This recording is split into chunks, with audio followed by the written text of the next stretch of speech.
Les évangiles perdus, l'histoire interdite de Jésus. Saviez-vous qu'il existe des textes anciens qui racontent l'histoire de Jésus d'une manière complètement différente de ce que vous avez toujours entendu? Des évangiles qui ont été délibérément cachés, censurés et enterrés dans le désert pendant des siècles. Avant de commencer cette incroyable découverte historique, si vous aimez les histoires inspirantes et les mystères de l'histoire, n'oubliez pas de vous abonner à la chaîne pour ne manquer aucun moment de nos explorations fascinantes. Et dites-moi dans les commentaires, de quel pays regardez-vous cette vidéo et à quelle heure? J'adore savoir d'où viennent nos explorateurs de l'histoire. Si vous regardez sur votre téléphone, un petit coup de pouce en likant la vidéo nous aide énormément à faire découvrir ces histoires extraordinaires à plus de personnes. Chaque like compte vraiment. Mais revenons à notre histoire. Imaginez un instant que tout ce que vous pensiez savoir sur les origines du christianisme ne soit qu'une partie de la vérité. Que dirions-nous si des textes découverts par hasard dans le désert égyptien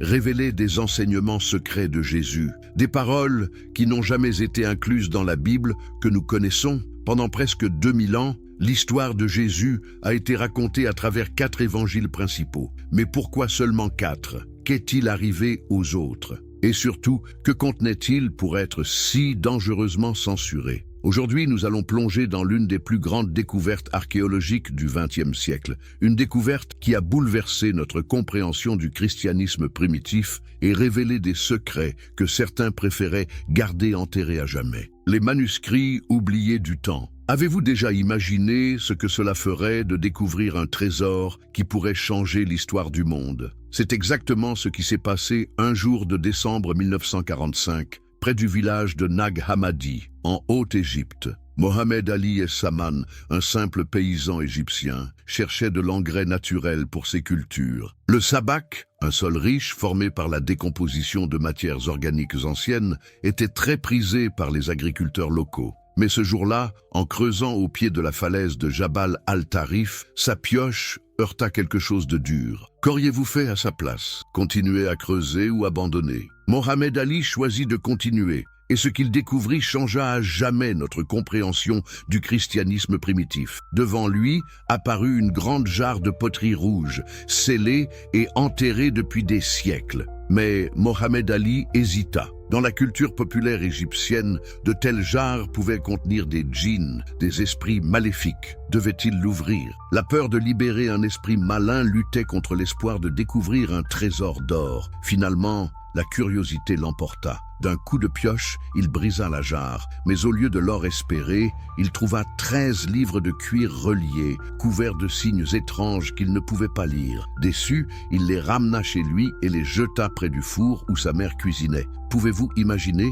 Sa mère utilisa plusieurs pages de ces manuscrits inestimables comme combustible pour allumer le feu. Combien de secrets de l'histoire ancienne sont partis en fumée ce jour-là? Heureusement, Mohamed Ali comprit rapidement que ces livres pouvaient avoir de la valeur. Mais comment un paysan illettré pouvait-il deviner qu'il venait de découvrir la plus importante collection de textes gnostiques chrétiens jamais trouvés? Ces manuscrits contenaient 52 textes différents, écrits en copte, la langue des premiers chrétiens d'Égypte. Parmi eux se trouvaient des évangiles inconnus, des textes mystiques, des révélations secrètes et des enseignements attribués à Jésus lui-même. Mais pourquoi ces textes avaient-ils été enterrés dans le désert? Qui les avait cachés et pourquoi? Pour comprendre cela, nous devons remonter au IVe siècle de notre ère, à une époque où le christianisme vivait une transformation radicale. L'empereur romain Constantin venait de légaliser le christianisme, mais cette légalisation s'accompagnait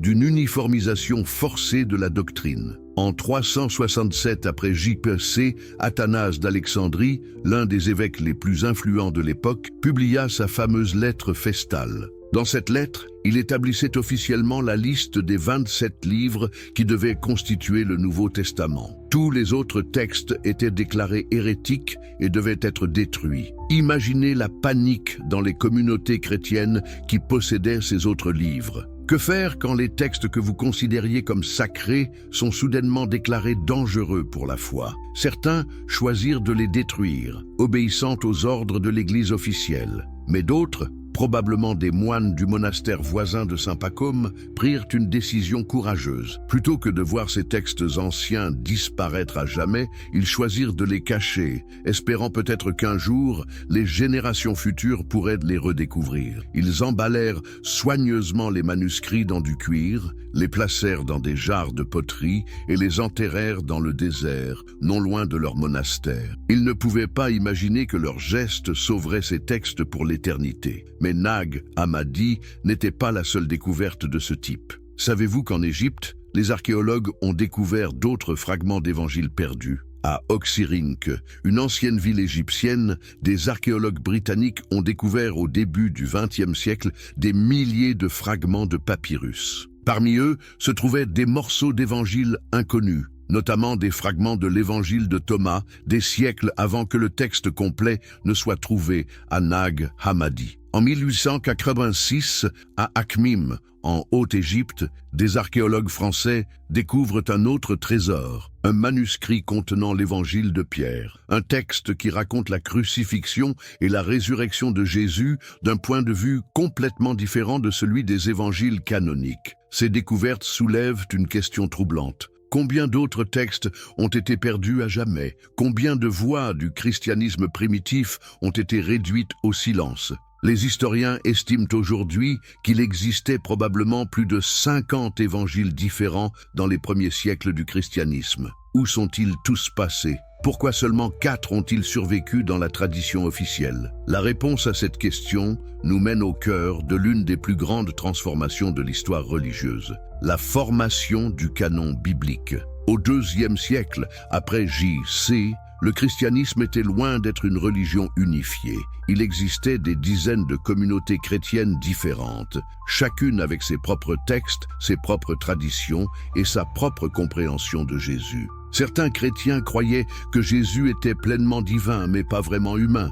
D'autres pensaient l'inverse. Certains affirmaient que le salut venait par la connaissance secrète, d'autres par la foi simple. Certains acceptaient les femmes comme dirigeantes spirituelles, d'autres les excluaient complètement. Cette diversité était-elle une richesse ou un danger? Cela dépendait de votre point de vue. Pour les dirigeants de l'Église émergente, cette diversité représentait un chaos dangereux qui risquait de fragmenter le christianisme naissant. Ils voyaient la nécessité d'établir une doctrine unique, une autorité centralisée et un ensemble de textes faisant autorité. Mais comment choisir quels textes garder et lesquels rejeter? Quels critères utiliser pour décider qu'un évangile était authentique et qu'un autre était faux? Les critères adoptés par l'Église primitive étaient complexes et parfois contradictoires. Un texte devait prétendument être écrit par un apôtre ou par quelqu'un proche des apôtres. Il devait être largement accepté par les communautés chrétiennes. Il devait être cohérent avec la doctrine émergente de l'Église. Mais ces critères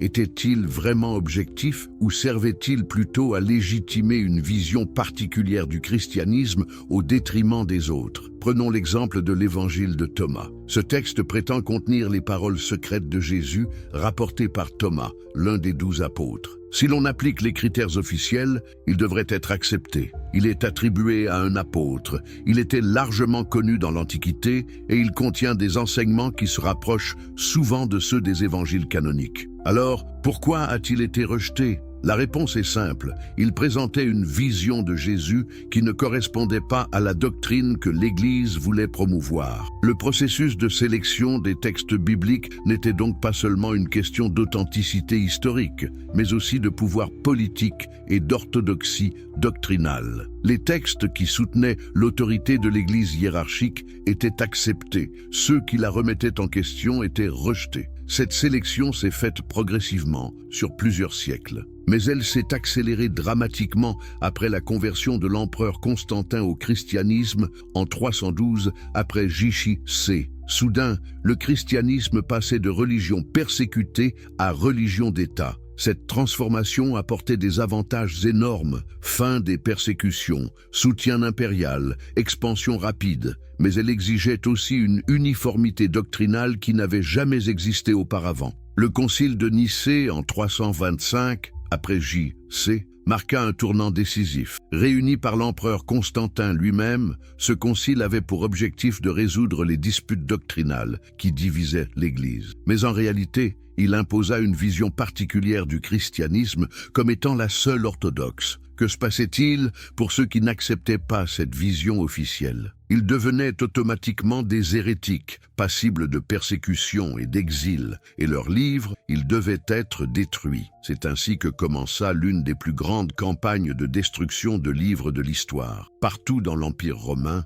les textes chrétiens non conformes étaient traqués et brûlés. Des bibliothèques entières disparurent en fumée. Mais heureusement, quelques courageux résistants choisirent de sauver ces textes de la destruction. Ils les cachèrent dans des grottes, les enterrèrent dans le désert, les murèrent dans des monastères. Grâce à eux, nous pouvons aujourd'hui redécouvrir ces voies perdues du christianisme primitif, Jésus à travers d'autres regards. Mais que nous disent vraiment ces textes retrouvés? Comment présentent-ils Jésus? Et en quoi leurs enseignements diffèrent-ils de ce que nous connaissons? Commençons par le plus célèbre et le plus troublant de ces textes, l'Évangile de Thomas. Imaginez ouvrir un livre et lire ces mots. Voici les paroles secrètes que Jésus le vivant a dites et qu'a transcrites Didyme Jude Thomas. Des paroles secrètes de Jésus? Pourquoi auraient-elles été gardées secrètes? Et pourquoi l'Église officielle a-t-elle tant voulu les faire disparaître? L'Évangile de Thomas ne raconte pas d'histoire. Il ne contient aucun récit de naissance miraculeuse, aucun miracle spectaculaire, aucune crucifixion, aucune résurrection.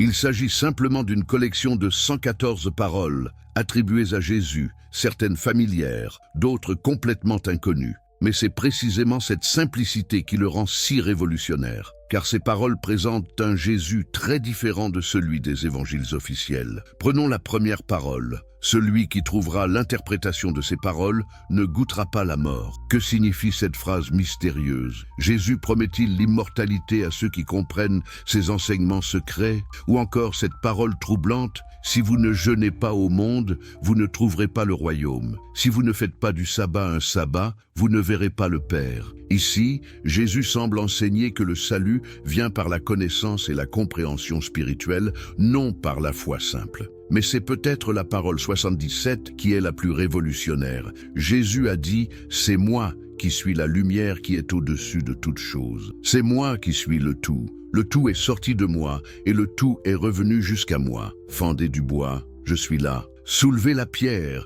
et vous me trouverez là. » Pouvez-vous imaginer l'impact de ces mots? Jésus ne se présente pas ici comme un sauveur mort et ressuscité, mais comme une présence divine universelle qui imprègne toute la création. Il n'est pas seulement dans le ciel, mais dans chaque morceau de bois, sous chaque pierre. Cette vision panthéiste de Jésus était-elle trop dangereuse pour l'Église institutionnelle? Remettait-elle en question la nécessité d'une médiation ecclésiastique entre Dieu et les hommes? L'Évangile de Thomas présente aussi une vision très différente du royaume de Dieu. Au lieu d'être un royaume futur que les croyants atteindront après la mort, le royaume est présenté comme une réalité présente, accessible à ceux qui ont la bonne compréhension. Ses disciples lui dirent « Quand le royaume viendra-t-il » Jésus dit « Il ne viendra pas en guettant. On ne dira pas « Voici, il est ici » ou « Voici, il est là ». Mais le royaume du Père est étendu sur la terre, et les hommes ne le voient pas. Cette conception du royaume était-elle trop mystique pour une Église qui voulait établir son autorité sur la promesse d'un paradis futur? Mais l'Évangile de Thomas n'est pas le seul texte à présenter une vision alternative de Jésus. L'Évangile de Marie, découvert en 1896 et complété par des fragments trouvés à Nag Hammadi, nous offre une perspective encore plus révolutionnaire. Que se passerait-il si Marie de Magdala n'était pas seulement une disciple de Jésus, mais sa successeur spirituelle désignée? C'est exactement ce que suggère l'Évangile de Marie. Dans ce texte, Marie de Magdala reçoit de Jésus des révélations secrètes que les autres apôtres n'ont pas reçues. Après la résurrection, c'est elle qui console et encourage les disciples découragés. C'est elle qui leur transmet les enseignements avancés de Jésus. Mais cette autorité spirituelle de Marie provoque la jalousie de Pierre. Pierre dit « Est-ce que Jésus s'est vraiment entretenu avec une femme à notre insu et pas ouvertement? Devons-nous tous nous tourner vers elle et l'écouter? L'a-t-il préférée à nous ?» Lévi répond à Pierre « Pierre, tu es toujours emporté par la colère. Maintenant, je te vois lutter contre la femme comme le font les adversaires. Mais si le Sauveur l'a rendue digne, qui es-tu donc pour la rejeter? Assurément, le Sauveur la connaît très bien. C'est pourquoi il l'aimait plus que nous. Pouvez-vous imaginer l'impact de ce texte sur l'Église primitive? Il suggère non seulement que les femmes pouvaient être des leaders spirituels, mais que Marie de Magdala était peut-être la plus proche disciple de Jésus, plus proche même que Pierre, supposé être le fondateur de l'Église. Cette vision était-elle trop menaçante pour une Église masculine qui établissait son autorité sur la succession apostolique de Pierre? L'Évangile de Marie présente aussi une anthropologie très différente de celle du christianisme officiel. Au lieu de présenter l'humanité comme fondamentalement pécheresse et ayant besoin de salut, il enseigne que l'âme humaine est naturellement divine et n'a besoin que d'être libérée de l'ignorance. Il n'y a pas de péché, mais c'est vous qui faites le péché quand vous faites les choses qui sont de la nature de l'adultère qu'on appelle péché. C'est pourquoi le bien est venu au milieu de vous, vers l'essence de chaque nature, pour la restaurer à sa racine. Cette vision optimiste de la nature humaine contrastait fortement avec la doctrine du péché originel qui devenait centrale dans le christianisme officiel. Si les humains sont naturellement divins, pourquoi auraient-ils besoin d'une église pour les sauver? Mais les évangiles perdus ne se contentent pas de présenter un Jésus adulte différent. Ils nous racontent aussi des histoires fascinantes sur son enfance, des histoires qui étaient apparemment trop extraordinaires, même pour les évangiles canoniques. L'évangile de l'enfance, selon Thomas, différent de l'évangile de Thomas que nous venons de voir, raconte des histoires étonnantes sur Jésus enfant. Que feriez-vous si votre enfant de 5 ans transformait de l'argile en oiseau vivant, ou s'il ressuscitait ses camarades de jeu morts accidentellement? Selon ce texte, Jésus enfant possédait déjà ses pouvoirs divins, mais il ne savait pas encore comment les contrôler. Un jour, jouant près d'un ruisseau, il façonne 12 moineaux d'argile. Quand on lui reproche de faire cela un jour de sabbat, il frappe dans ses mains et donne vie aux oiseaux qui s'envolent en gazouillant. Une autre fois, un enfant détruit accidentellement les barrages que Jésus avait construits dans le ruisseau. En colère, Jésus lui dit « Tu ne continueras pas ta route » et l'enfant tombe mort. Les parents, terrifiés, supplient Joseph de contrôler son fils extraordinaire. Ces histoires étaient-elles trop dérangeantes pour l'image d'un Jésus parfait dès l'enfance? Montraient-elles un côté trop humain, trop impulsif du Fils de Dieu? L'évangile du pseudo-Matthieu, un autre texte sur l'enfance de Jésus, raconte comment Marie et Joseph, fuyant en Égypte, sont protégés par des lions et des dragons qui se prosternent devant l'enfant Jésus. Les palmiers s'inclinent pour offrir leurs fruits à la Sainte Famille et les sources jaillissent miraculeusement dans le désert. Ces récits merveilleux étaient-ils trop fantastiques pour être inclus dans les évangiles officiels? Ou révélaient-ils une conception de Jésus que l'Église préférait garder sous silence? Car ces textes présentent un Jésus qui n'est pas seulement le sauveur des humains, mais le maître de toute la création. Les animaux sauvages lui obéissent, les arbres se plient devant lui, la nature entière reconnaît sa divinité. Cette vision cosmique de Jésus était-elle trop large pour une Église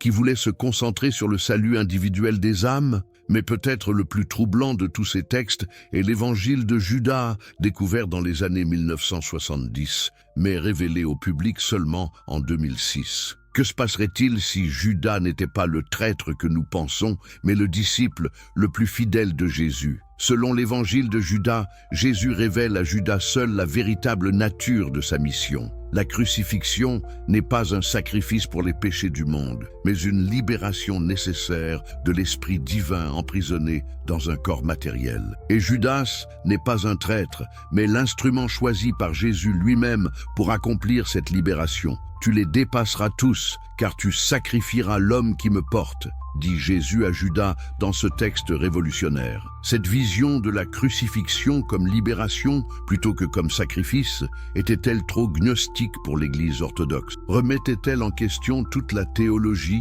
de la rédemption, les christianismes oubliés? Mais ces textes ne représentaient pas seulement des histoires alternatives sur Jésus. Ils témoignaient de l'existence de communautés chrétiennes entières qui avaient une compréhension complètement différente de leur foi. Comment ces communautés vivaient-elles? Que croyaient-elles exactement? Et pourquoi ont-elles été écartées de l'histoire officielle? Le gnosticisme chrétien représentait peut-être la tradition alternative la plus sophistiquée et la plus menaçante pour l'Église orthodoxe naissante. Mais qu'est-ce que le gnosticisme exactement? Et pourquoi ces enseignements étaient-ils considérés comme si dangereux? Le mot Gnose vient du grec et signifie connaissance. Mais il ne s'agissait pas de n'importe quelle connaissance. Les gnostiques chrétiens croyaient que le salut venait par la connaissance directe et mystique de Dieu, une connaissance qui transcendait la foi simple et les rituels de l'Église. Imaginez une religion où chaque croyant pouvait potentiellement devenir son propre prêtre, où la révélation divine était accessible directement sans médiation ecclésiastique. Pouvez-vous comprendre pourquoi cette vision était terrifiante pour une Église qui construisait son autorité sur le monopole de l'interprétation divine, mais le gnosticisme allait encore plus loin. Il proposait une cosmologie révolutionnaire qui expliquait pourquoi le monde était rempli de souffrance et d'injustice. Selon la vision gnostique, le Dieu suprême et parfait n'avait pas créé ce monde imparfait. À la place, un Dieu inférieur, souvent appelé le démiurge, avait créé l'univers matériel comme une prison pour les âmes divines. Cette vision n'était-elle pas séduisante pour ceux qui souffraient de l'injustice du monde? Au lieu de devoir accepter la souffrance comme la volonté de Dieu, ils pouvaient la voir comme l'œuvre d'une divinité imparfaite et espérer une libération vers le vrai royaume divin. Dans cette cosmologie, Jésus n'était pas venu pour mourir pour les péchés du monde, mais pour révéler aux âmes humaines leur nature divine et leur enseigner comment échapper à la prison matérielle. Il était un révélateur de gnose, un guide spirituel vers la libération ultime. L'Évangile de la vérité, probablement écrit par Valentin, l'un des plus grands maîtres gnostiques du IIe siècle, exprime magnifiquement cette vision. L'Évangile est la révélation de l'espoir, la découverte pour ceux qui le cherchent. Mais cette recherche individuelle de la vérité divine était-elle compatible avec une Église hiérarchique qui prétendait détenir l'unique voie vers le salut? Les communautés gnostiques développèrent des rituels complexes et des textes mystiques pour guider leurs membres vers l'illumination spirituelle. L'Évangile de Philippe, un autre texte de Nag Hammadi, décrit des sacrements secrets qui permettaient aux initiés de retrouver leur nature divine originelle. Ceux qui disent qu'ils mourront d'abord et qu'ils ressusciteront se trompent. S'ils ne reçoivent pas d'abord la résurrection alors qu'ils vivent, quand ils meurent, ils ne recevront rien. Cette vision de la résurrection comme expérience spirituelle présente plutôt que comme événement futur était-elle trop mystique pour une Église qui promettait une résurrection corporelle à la fin des temps? Mais le gnosticisme n'était pas la seule forme alternative de christianisme qui fut supprimée. Il existait aussi des communautés chrétiennes qui voyaient Jésus non pas comme le Fils divin de Dieu, mais comme un prophète juif exceptionnel dans la lignée des grands prophètes d'Israël. Ces chrétiens judaïsants, souvent appelés ébionites ou nazaréens, représentaient probablement la forme la plus ancienne du christianisme, celle qui était la plus proche de Jésus historique et de ses premiers disciples juifs. Pourquoi leur vision a-t-elle été écartée au profit d'une interprétation plus hellénisée du christianisme? Pour les Ébionites, Jésus était né naturellement de Joseph et Marie. Il était devenu le Messie par adoption divine, probablement lors de son baptême par Jean-Baptiste. Il était venu accomplir la loi juive, non l'abolir, et ses disciples devaient continuer à observer les commandements juifs, circoncision, sabbat, lois alimentaires. Cette vision était-elle trop restrictive pour un christianisme qui voulait s'ouvrir au monde gréco-romain? Ou était-elle au contraire trop authentique, trop proche des origines juives que l'Église voulait dépasser? L'Évangile des Hébreux, utilisé par ces communautés, racontait des histoires sur Jésus qui le présentaient comme un maître juif traditionnel. Selon ce texte, la mère et les frères de Jésus lui disent « Jean le Baptiste baptise pour la rémission des péchés. Allons nous faire baptiser par lui. » Mais Jésus leur répond « Quel péché ai-je commis pour que j'aille me faire baptiser par lui, à moins que ce que je viens de dire ne soit une ignorance. » Cette présentation d'un Jésus qui questionne la nécessité de son propre baptême était-elle trop humanisante pour une Église qui voulait affirmer sa divinité absolue? Ces chrétiens judaïsants avaient aussi une vision très différente de Paul. Au lieu de le vénérer comme le grand apôtre des gentils, ils le voyaient comme un corrupteur du message originel de Jésus. Selon eux, Paul avait hellénisé le christianisme, transformant la religion juive de Jésus en une religion universelle qui trahissait ses racines. Cette critique de Paul était-elle trop dérangeante pour une Église qui fondait une grande partie de sa théologie sur les lettres pauliniennes? Mais peut-être la forme de christianisme la plus révolutionnaire était celle qui accordait aux femmes un rôle de leadership spirituel égal à celui des hommes. Dans un monde antique où les femmes étaient largement exclues de la vie publique et religieuse, ces communautés chrétiennes étaient révolutionnaires. Les actes de Paul et Thècle racontent l'histoire extraordinaire d'une jeune femme qui abandonne son fiancé pour suivre l'enseignement de Paul. Contre la volonté de sa famille et des autorités, elle devient prédicatrice itinérante, baptise des convertis et établit des communautés chrétiennes. Quand Thècle est condamnée aux bêtes sauvages pour son refus de se marier, elle se baptise elle-même dans l'arène en disant « Au nom de Jésus-Christ, je me baptise le dernier jour ». Même les lionnes refusent de l'attaquer, reconnaissant sa sainteté. Cette histoire d'une femme qui s'auto-autorise à prêcher et à baptiser était-elle trop subversive pour une église masculine qui réservait ses fonctions aux hommes ordonnés? D'autres textes, comme l'évangile de Marie que nous avons déjà évoqué, présentent des communautés où les femmes recevaient des révélations divines directes et exerçaient une autorité spirituelle reconnue. Dans ces communautés, le genre n'était pas un obstacle à l'illumination spirituelle. L'évangile selon Philippe affirme même « Certains ont dit que Marie a conçu du Saint-Esprit ». Ils se trompent, ils ne savent pas ce qu'ils disent. Quand jamais femme a-t-elle conçu de femme? Cette phrase mystérieuse suggère l'impact révolutionnaire des évangiles perdus sur notre époque. Savez-vous qu'à l'instant même où vous regardez cette vidéo, des milliers de chercheurs à travers le monde sont en train de réécrire l'histoire du christianisme primitif. Si vous aimez les histoires qui défient tout ce que nous pensions savoir sur le passé, n'oubliez pas de vous abonner à la chaîne pour ne manquer aucun de ces moments fascinants qui changent notre vision du monde. D'ailleurs, dites-moi dans les commentaires, de quel pays nous regardez-vous en ce moment et à quelle heure suivez-vous cette incroyable découverte historique? Votre engagement nous aide énormément à faire connaître ces révélations à un public plus large. Si vous regardez sur votre téléphone portable, n'hésitez pas à activer les notifications. Cela nous aide vraiment beaucoup à atteindre plus de personnes passionnées d'histoire comme vous. Quand la poussière du désert fait trembler les fondations, imaginez un instant. Vous êtes un érudit respecté en 1946. Votre carrière entière repose sur une compréhension établie du christianisme primitif. Et soudain, des textes surgissent du sable égyptien qui remettent en question tout ce que vous avez enseigné pendant des décennies. Comment réagiriez-vous? C'est exactement ce qui s'est passé quand les manuscrits de Nag Hammadi ont fait leur apparition dans le monde académique. Le professeur Jean Dorès, l'un des premiers à examiner ces textes, a décrit son sentiment comme une révélation qui bouleverse l'âme. Mais pourquoi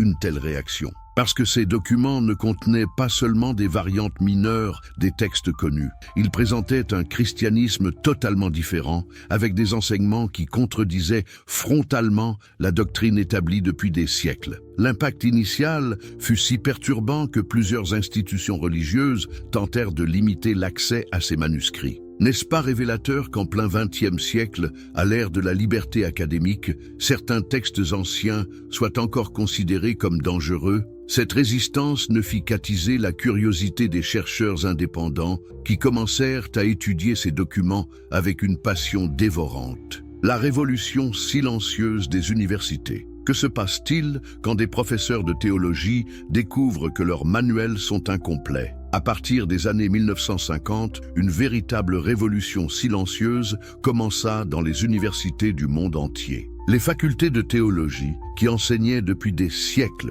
une version monolithique du christianisme primitif, durent soudain faire face à une réalité beaucoup plus complexe et nuancée. Le professeur Elaine Pagels de Princeton University, devenue l'une des spécialistes mondiales de ces textes, raconte comment ses propres convictions furent ébranlées lors de sa première lecture de l'évangile de Thomas. Chaque page remettait en question non seulement ce que je savais du christianisme, mais ma compréhension même de la nature de la foi religieuse, témoigne-t-elle. Cette révolution ne se limitait pas aux États-Unis. En Europe, des chercheurs comme le français Henri-Charles Puech à la Sorbonne, l'allemand Hans Jonas et l'italien Luigi Moraldi commencèrent à développer de nouvelles méthodes d'analyse textuelle. Ils créèrent littéralement une nouvelle discipline, l'étude du gnosticisme chrétien primitif. Mais comment les étudiants réagissaient-ils à ces révélations? Imaginez-vous assis dans un amphithéâtre, pensant suivre un cours traditionnel sur l'histoire du christianisme,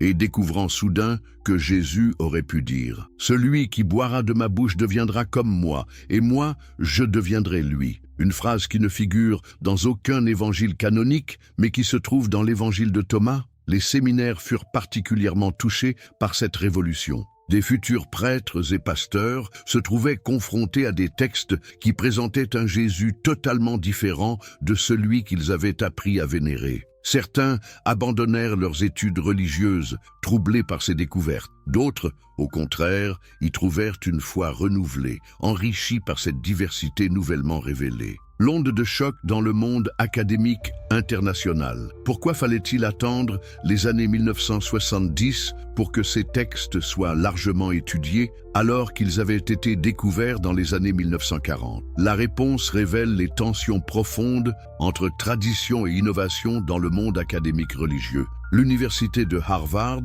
créa en 1966 le premier département entièrement dédié à l'étude des textes gnostiques.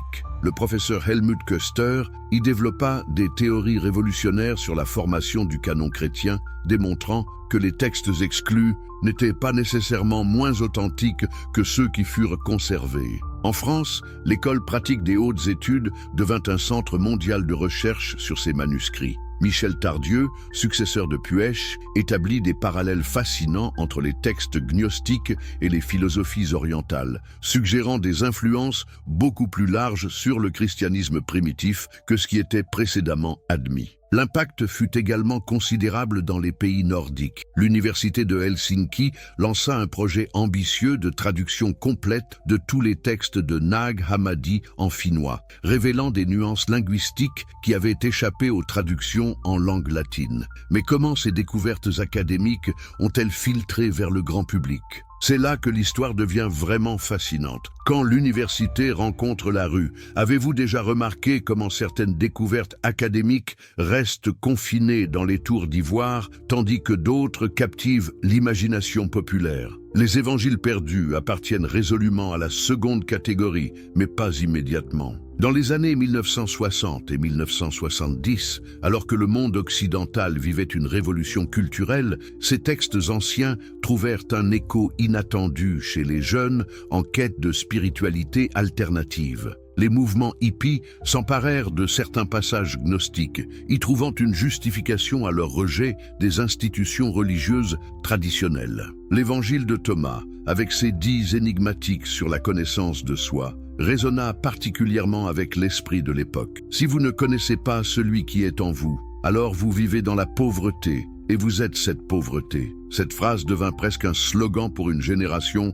en quête d'authenticité spirituelle. Mais l'impact le plus spectaculaire se produisit avec l'émergence du mouvement féministe. Comment les femmes des années 1970 réagirent-elles en découvrant l'évangile de Marie-Madeleine? Pour beaucoup, ce fut une révélation. Voici un texte ancien qui présentait une femme comme leader spirituel, enseignant aux apôtres masculins. Gloria Steinem, figure emblématique du féminisme américain, déclara en 1975 « Ces textes nous montrent que l'exclusion des femmes du leadership religieux n'était pas une volonté divine, mais une décision politique. » Cette déclaration fit sensation et contribua à populariser l'étude de ces manuscrits bien au-delà des cercles académiques. L'explosion littéraire et cinématographique. Que se passe-t-il quand Hollywood découvre les évangiles perdus? L'impact culturel de ces textes ne se limita pas aux mouvements sociaux. Ils inspirèrent également une vague créative sans précédent dans la littérature et le cinéma.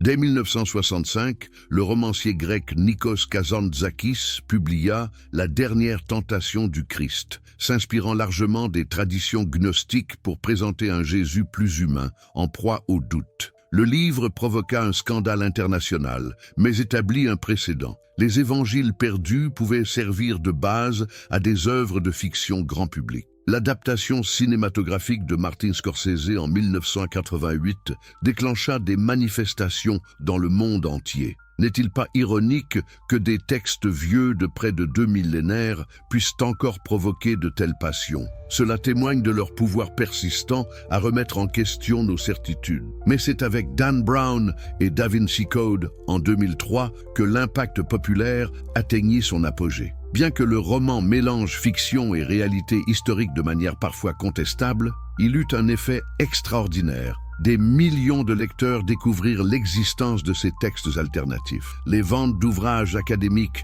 sur les évangiles apocryphes explosèrent. Elaine Pagels vit son livre « Les évangiles secrets » se hisser dans les listes de best-sellers, phénomène rarissime pour un ouvrage d'érudition. Comment expliquer ce succès? Sans doute parce que ces textes répondent à un besoin profond de notre époque. Comprendre les origines de nos croyances. La révolution numérique et la démocratisation du savoir. Imaginez l'impact qu'aurait eu Internet dans les années 1940 lors de la découverte de Nag Hammadi. Aujourd'hui, grâce à la révolution numérique, ces textes sont accessibles à quiconque possède une connexion Internet. Mais quelles ont été les conséquences de cette démocratisation? Le projet Coptic Gnostic Library de l'Université Claremont mit en ligne dès 1995 l'intégralité des manuscrits de Nag Hammadi avec leur traduction. Pour la première fois dans l'histoire, n'importe qui pouvait consulter ces documents sans passer par les filtres institutionnels traditionnels. Cette accessibilité généra des phénomènes inattendus. Des groupes religieux alternatifs se formèrent autour de ces textes, créant de nouvelles communautés spirituelles basées sur les enseignements gnostiques. L'Église gnostique apostolique, fondée en Californie en 1999, revendique aujourd'hui des milliers d'adeptes dans le monde entier. Mais cette démocratisation eut aussi ses revers. La prolifération de sites web de qualité douteuse contribua à répandre des interprétations fantaisistes, mélangeant recherche sérieuse et théories conspirationnistes. Comment distinguer le vrai du faux quand n'importe qui peut publier ses découvertes sur Internet? Les chercheurs académiques durent s'adapter à cette nouvelle réalité. Beaucoup créèrent leur propre site web et blog pour contrer la désinformation. Le professeur Mark Goodacre de l'université Duke lança ainsi le blog NT Wrong, devenu une référence, pour corriger les erreurs les plus flagrantes circulant sur Internet concernant les textes du Nouveau Testament et les évangiles apocryphes. Les réactions contrastées des institutions religieuses. Comment les grandes églises ont-elles réagi face à ces révélations qui remettaient en question des siècles de doctrines établies? Les réponses furent aussi diverses que les institutions elles-mêmes. L'Église catholique adopta initialement une position défensive. Le cardinal Joseph Ratzinger, futur Benoît XVI, déclara en 1985 que ces textes représentent des déviations dangereuses de la vraie foi chrétienne. Cette position officielle n'empêcha pas certains théologiens catholiques progressistes d'étudier ces documents avec fascination. Le père jésuite François Bovon, professeur à Harvard, devint l'un des plus grands spécialistes mondiaux des évangiles apocryphes, tout en maintenant sa position au sein de l'Église catholique. Son travail illustra la possibilité d'une approche académique rigoureuse sans renier sa foi traditionnelle. Les églises protestantes mainstreams manifestèrent des réactions plus nuancées. La Lutheran World Federation organisa en 1995 un symposium international sur les évangiles perdus et la foi contemporaine, concluant que ces textes, tout en n'étant pas canoniques, offraient un éclairage précieux sur la diversité du christianisme primitif. Mais ce sont peut-être les églises orthodoxes orientales qui eurent la réaction la plus surprenante. Pourquoi ? Parce que certains de ces textes perdus n'avaient jamais vraiment disparu de leur tradition. L'Église éthiopienne orthodoxe, par exemple, avait conservé dans son canon des livres comme l'Évangile de l'enfance qui étaient considérés comme perdus en Occident. Cette révélation eut un impact considérable sur l'œcuménisme. Soudain, les différences entre les traditions chrétiennes orientales et occidentales prenaient une nouvelle dimension. Ces textes n'étaient-ils pas perdus, mais simplement ignorés par l'Occident chrétien? L'émergence de nouveaux mouvements spirituels. Que se passe-t-il quand des chercheurs de spiritualité contemporains découvrent des textes qui semblent répondre à leurs questionnements modernes? L'impact des évangiles perdus ne se limita pas aux institutions établies. Ils donnèrent naissance à de nouveaux mouvements religieux entièrement basés sur ces traditions retrouvées. L'Ecclesia Gnostica, fondée en 1963 à Los Angeles par le théologien Stephan Euler, fut l'un des premiers mouvements à explicitement adopter les enseignements des textes de Nag Hammadi comme base doctrinale. Euler, originaire de Hongrie et formé dans la tradition jungienne, développa une synthèse fascinante entre psychologie des profondeurs et spiritualité gnostique.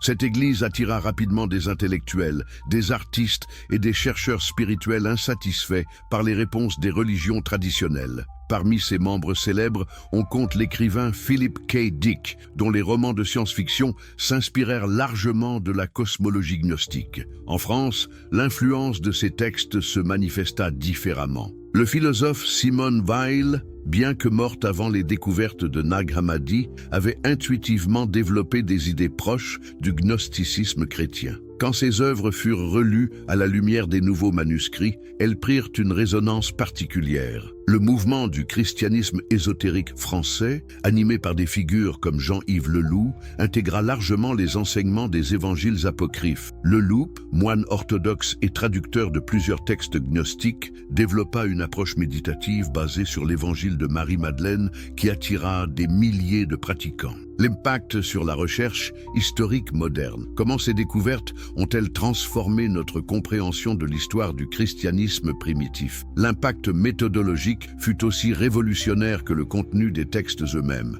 Les historiens durent développer de nouvelles approches pour étudier ces sources. L'histoire traditionnelle du christianisme reposait largement sur les témoignages des vainqueurs, ceux qui avaient établi l'orthodoxie. Soudain, les voix des vaincus se faisaient entendre à travers ces manuscrits retrouvés. Walter Bauer, théologien allemand, révolutionna les études historiques avec sa thèse selon laquelle ce que nous appelons hérésie était souvent la forme originelle du christianisme dans certaines régions. Son livre « Orthodoxie et hérésie au début du christianisme » 1934, longtemps ignoré, connut une renaissance spectaculaire après les découvertes de Nag Hammadi qui semblaient confirmer ses intuitions. Cette nouvelle approche historique eut des implications profondes. Si les gnostiques n'étaient pas des déviants tardifs, mais représentaient une branche légitime du christianisme primitif, alors toute l'histoire des 3 premiers siècles du christianisme devait être réécrite. L'école de l'histoire des religions,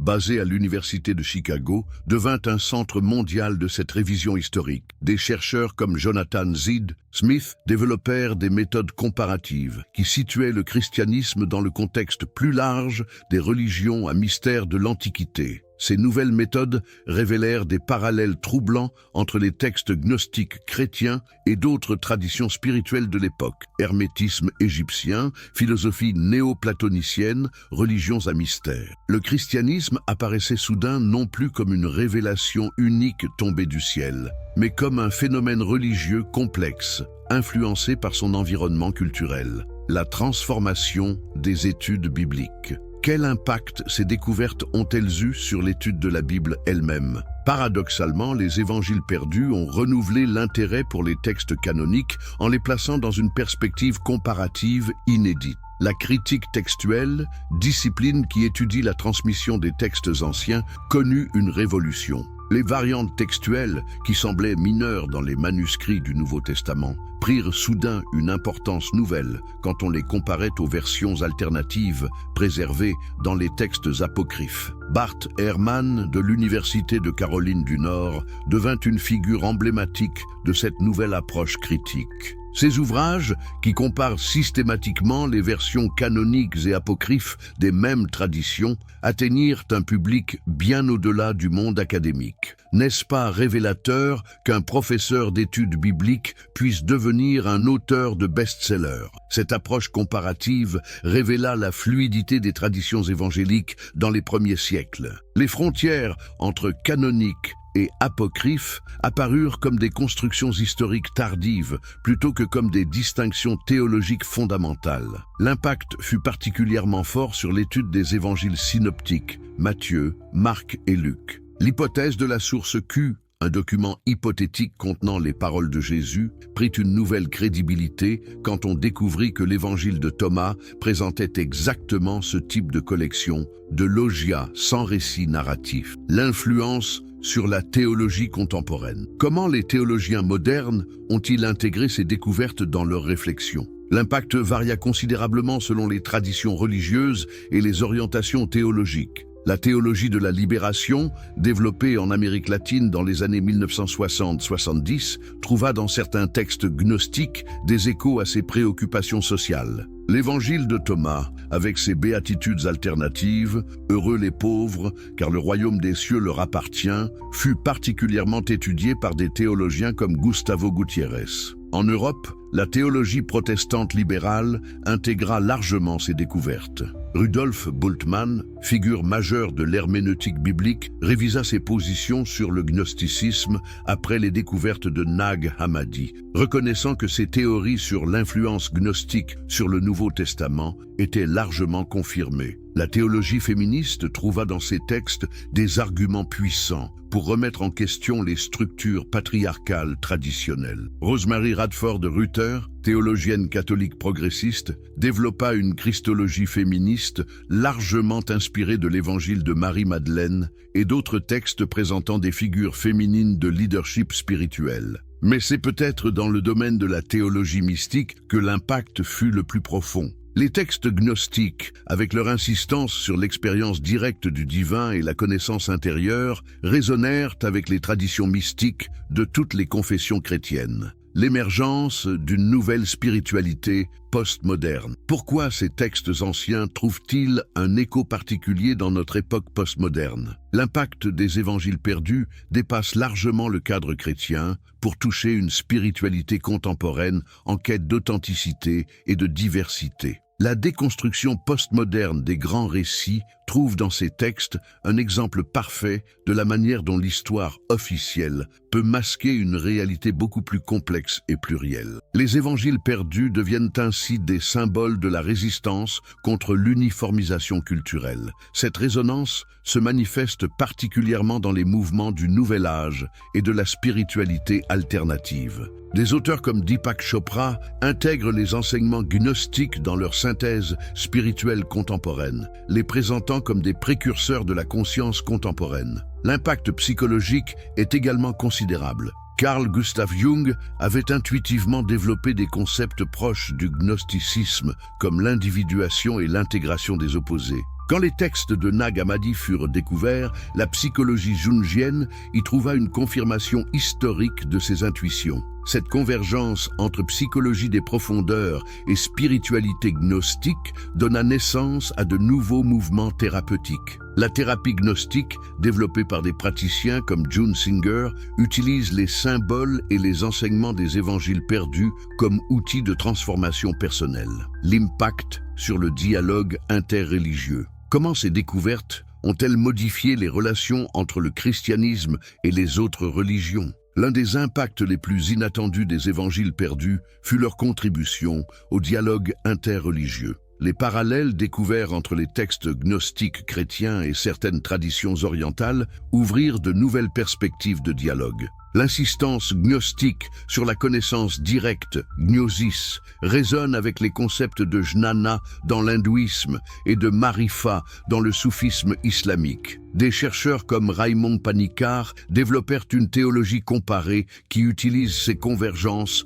pour construire des ponts entre les traditions religieuses. N'est-il pas fascinant de découvrir que des textes perdus du christianisme puissent servir de pont vers d'autres spiritualités? L'impact fut particulièrement notable dans les relations judéo-chrétiennes. Les textes de Nag Hammadi révélèrent un christianisme primitif beaucoup plus proche du judaïsme que ne le suggéraient les sources traditionnelles. Cette proximité offrit de nouvelles bases pour le dialogue après des siècles d'antagonisme. Le rabbin David Flusser de l'Université hébraïque de Jérusalem devint l'un des spécialistes juifs les plus respectés de ces textes chrétiens primitifs, démontrant par son travail la possibilité d'une approche académique dépassionnée de ces questions sensibles.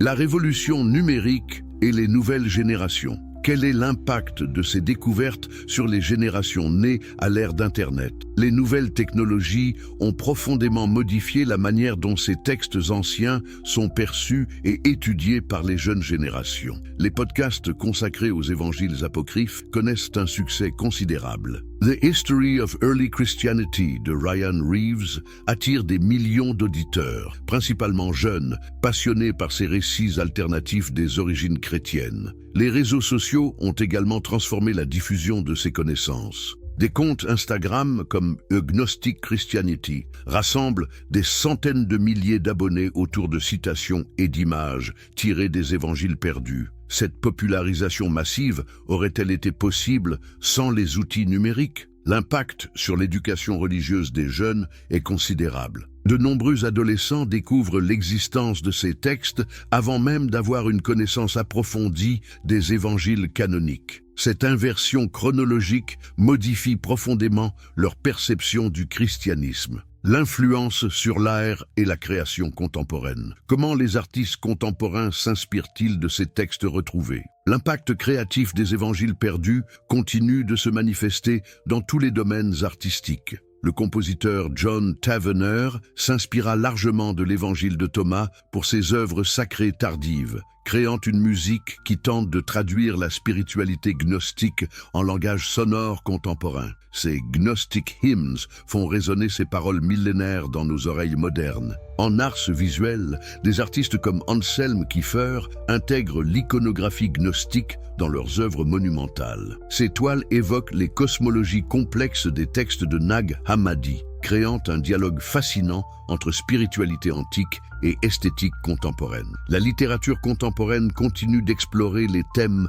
de ces évangiles. L'écrivain portugais José Saramago, prix Nobel de littérature, s'inspira des traditions alternatives sur Jésus pour son Évangile selon Jésus-Christ, roman qui provoqua un scandale mondial mais révéla la puissance poétique de ces récits alternatifs. Vers quelle évolution future? Où nous mènent ces découvertes? Près de 80 ans après Nag Hammadi, l'impact des évangiles perdus continue de se déployer dans des directions imprévisibles. Les nouvelles technologies d'analyse textuelle révèlent constamment de nouveaux aspects de ces manuscrits. L'intelligence artificielle permet désormais de déchiffrer des passages précédemment illisibles, révélant de nouvelles surprises dans ces textes que nous pensions connaître. La révélation la plus récente? En 2019, des algorithmes ont permis de reconstituer des portions perdues de l'évangile de Marie-Madeleine à partir de fragments dispersés dans différentes collections. Chaque nouvelle technologie apporte son lot de révélations. L'impact social continue également d'évoluer. Les mouvements féministes contemporains trouvent dans ces textes des arguments toujours plus pertinents pour repenser les structures religieuses traditionnelles. Les débats sur l'ordination des femmes dans les églises chrétiennes s'enrichissent constamment de nouvelles références à ces traditions alternatives. Mais peut-être l'impact le plus profond concerne-t-il notre rapport à la vérité historique elle-même. Ces textes nous rappellent que l'histoire n'est jamais définitive, que chaque génération peut découvrir de nouveaux aspects du passé qui éclairent différemment le présent. Dans un monde où l'information circule instantanément et où les certitudes traditionnelles sont constamment remises en question, ces évangiles perdus nous offrent un exemple fascinant de la manière dont le passé peut ressurgir pour transformer notre compréhension du présent. Ils nous enseignent que la diversité n'est pas une menace pour la vérité, mais peut-être sa plus belle expression. Dans un monde pluriel, ces voix multiples du christianisme primitif résonnent comme un écho de notre propre quête contemporaine de sens et d'authenticité. L'aventure des évangiles perdus n'est pas terminée. Chaque nouvelle découverte, chaque nouvelle interprétation, chaque nouvelle génération qui s'empare de ces textes ajoute un chapitre à cette histoire extraordinaire où le passé le plus lointain dialogue avec les interrogations les plus actuelles. N'est-ce pas là le miracle de ces manuscrits sortis du sable égyptien? Ils continuent de parler, de questionner, de surprendre, prouvant que certaines paroles traversent les siècles, non pas malgré leurs différences, mais grâce à elles.